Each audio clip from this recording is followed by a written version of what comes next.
Yo, what is going on, guys? SCJ here, back with another video, and today I want to talk about the Phoenix Suns and how they played in the NBA bubble. So I know that it's been a little bit since my last video, but with not too much to talk about and my videos that weren't on current or relevant NBA topics not getting too many views, I felt the best choice would be to take some time off and see how things were going to go down when the game started up again, so I could pump out some good and relevant content once again.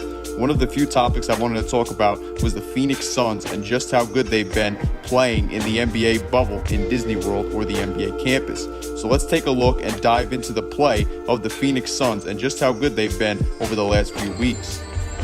So if you guys have followed the NBA and or the Phoenix Suns throughout the entire NBA season, then you probably know just how well the Suns played to start this season off. They looked like a playoff team in the tough Western Conference, winning 5 of their first 7 games. But after that 5-2 start, the team really began to slip, and they ended up at 6-4 through their first 10 games. Then they were already under a 500 winning percentage after their 17th game when they lost to the Washington Wizards. This led to many people who thought that the young Phoenix Suns were finally clicking and coming into their own, changing their mind and realizing that they were wrong and they still had a little bit of a ways to go until they were a real contender and playoff team. Well, since entering the NBA bubble, while it's only been a small sample size, it's looking like the Suns may have once again found that magic and that niche that they had in the early portion of the season.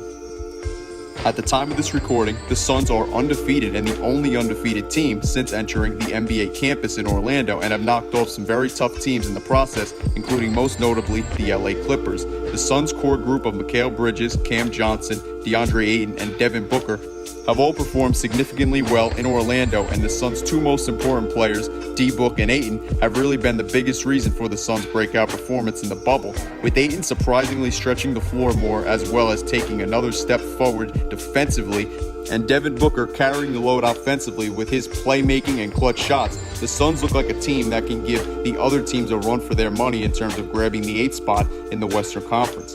Ayton is currently averaging 9.8 rebounds, exactly 2 assists, 1.2 blocks, and 18.2 points with a 56% field goal percentage in the NBA bubble.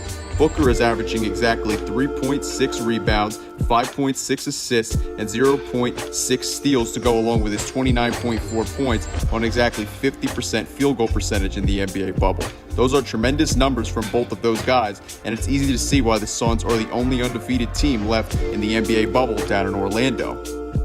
Not only are the Suns' core guys, and most specifically the 2 guys I just mentioned, Booker and Ayton, stepping up to the plate and leading the team, but they're getting great production from their entire roster, and most specifically, their bench group. In terms of their overall roster, the Suns have 7 guys averaging double-digit point totals in terms of the entire season, and while technically he isn't, if you want to include Frank Kaminsky as the 8 guys, you can, and it would probably be understandable or acceptable in people's eyes, as he's averaging 9.9 points per game on the season. So while not double digits, he's literally 0.1 points off of 10 points per game.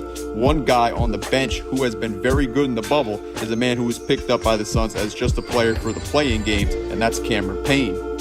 In the Suns' 5 games so far, Payne has averaged 10.2 points to go along with his 3.6 rebounds, 2.8 assists, and 1 steal that he's averaging on the NBA campus in Orlando. After the Suns' win this past Thursday over the Pacers, where Payne dropped 15 points off the bench, he let fans in on one of the reasons why they're playing so well since the restart of the NBA season. Payne praised Suns head coach Monty Williams.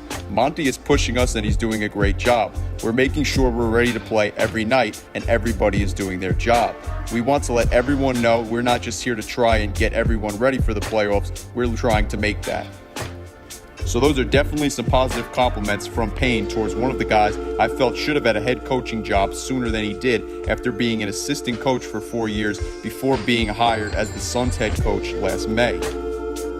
One of the other reasons it seems that the Suns have played 10 times better than they were when the season got suspended is their one game at a time mentality that they go into every game with, and the fact that they are truly playing for their playoff lives, knowing that they only had 8 games left to do so when the season restarted for them on July 31st. The reason I bring this up is because it's the same as what I always say about the NCAA tournament, aka the March Madness tournament every year. That's that the low-seeded teams think that they can upset teams so much better than them because they look at history and have seen that it's possible, so they believe that it's possible to upset these teams when you've seen so many upsets in the March Madness tournament in the years past. When it comes to an 82-game season, the Suns' mentality probably was worn out, and they thought that there was no shot of them clinching a playoff spot in the tough Western Conference. Now it looks like if they can continue to win, or maybe even stay undefeated in Orlando, then knock off either Portland or Memphis, they'll be facing the LA Lakers in the first round of the NBA playoffs. Now, the Suns will need to keep up this hot streak if they want to make the playoffs, like I said, as they are currently a game behind the 9th-seeded Blazers, and the play-in game only occurs between the 8th and 9th-seeded team if they're within 4 games of each other in terms of wins for seeding, which the Grizzlies and Blazers currently are, as the Grizzlies and Blazers are only separated by half a game. The Suns have 3 games on the tougher side left against the Thunder, 76ers, and Mavericks, while the Grizzlies have 2 games left where they'll face the Celtics and the Bucks. Then in terms of Portland, they also have 2 games left, but they're both winnable games for Portland, especially with how they've played since the NBA restart, as they'll face the Mavericks and the Nets. So while the Mavericks are a tough team and the Nets have gotten 2 surprising wins against the Bucks and Clippers in Orlando, Portland definitely has a shot to go 2-0 in those 2 contests, and I see them going at least 1-1 in those said games. So will the Suns make the playoffs? I can't really tell you, as even if they do make it to a play-in game, I think they'd face the Blazers, and the Blazers would take the win there in my opinion. But that would definitely be quite a game, as the Suns and Blazers might just be the 2 best teams in the NBA bubble.